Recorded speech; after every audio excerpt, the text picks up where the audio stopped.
So one interesting nuance with doing this cafe build on this bike is the retractable center stand and how it would have rested on the dual exhaust that would have come right through here.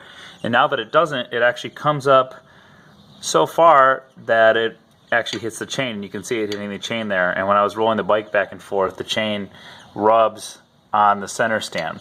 So my mission is to keep this center stand, or create a block to keep the center stand slightly down and away from the chain, or it was get rid of the center stand, which I really didn't want to do because I need the center stand to be able to work on the bike.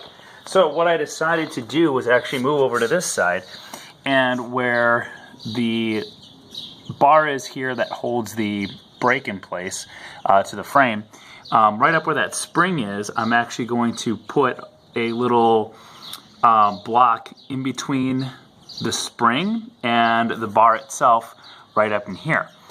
And I was trying to brainstorm ways of doing that, so I went to the hardware store, and what I picked up actually was one of these electrical wire clamps and a few different size bolts and a couple rubber stoppers. And so the idea would be to clamp this around that metal bar there, and then put the screw through, drill a hole inside of one of these stoppers, and then slide the stopper on. So it'll kind of look like this, and then this would actually go around that bar, hold it in place, and keep that spring down. So when the spring comes up, it would actually hit the bottom of the stopper, just creating enough space. That's about an inch or so of space, thus keeping the center stand down. So I'm gonna do this and see how it looks. My little stopper in place, my little spacer, my homemade spacer that I made to keep the swing arm down. You can see it right here. Got that little wire clamp around, and then I've got my bolt with my nut on one side, and then I've got the stopper right there.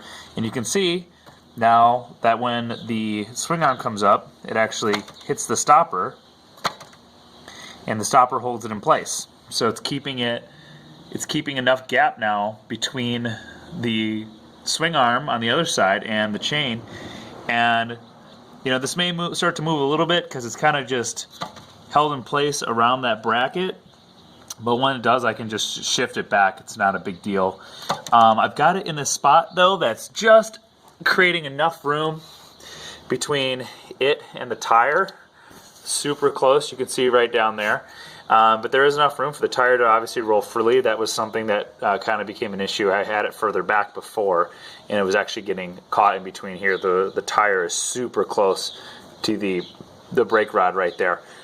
But if we come over to the other side, you can see now there's plenty of space between the swing arm and the chain, and it just comes up, quietly hits that rubber stopper, and isn't rubbing on the chain anymore. So now the chain can ride freely. So it's kind of a cool little DIY fix to keep that chain down. Rubber stopper on the spring, done.